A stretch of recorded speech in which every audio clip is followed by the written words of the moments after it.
Hi, and for today's video ay mag-tutorial tayo guys, or pag-uusapan natin tungkol sa paglipat ng ating GCash sa isang cellphone. So, pag naglipat tayo guys, merong lalabas na ganito.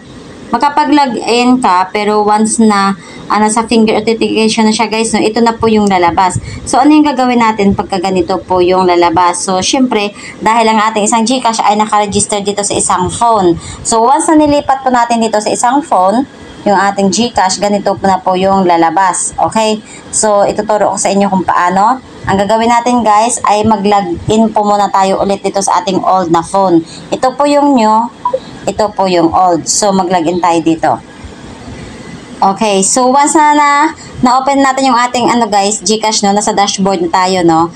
And ang gagawin natin guys is tap natin yung profile.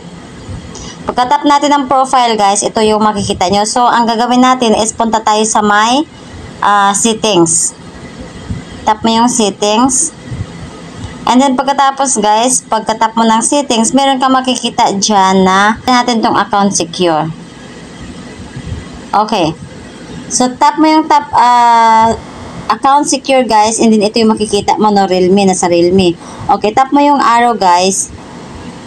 Itong arrow sa gilid. Hindi, ang gagawin mo guys, mag-unregister po tayo dito sa my phone na to. Okay? So, tap mo yung unregister. Pag na-tap mo na yung unregister is, tap mo na yung yes, unregister. So, confirmation lang po na naka-unregister na po yung GCash sa my old phone mo. And then, ang gagawin mo guys is, next mo lang,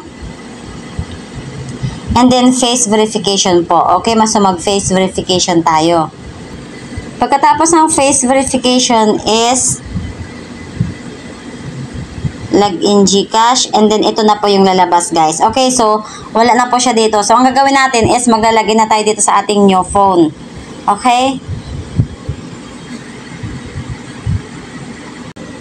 So once na ilagay na po natin, no, ayan, tap na natin yung check sa may tagiliran. Okay, pagka tap ng check guys, send code. So, makakatanggap tayo guys ng code sa ating SMS. Okay. Then, ilalagay po natin dito sa 6 boxes. Okay. So, ito po yung ating OTP.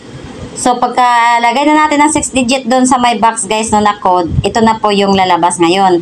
So, ngayon, yung ating PIN number guys ay i-enter po natin. Ayan, so na-enter na natin yung ating 6-digit na PIN guys. And then pagkatapos dito, ayan, it's here introducing account secure. Ayan, so may nakalagay dito na yes, register this phone. Okay, so register po natin yan. And then, mag-face verification tayo ulit guys. Okay, so tap natin yung next.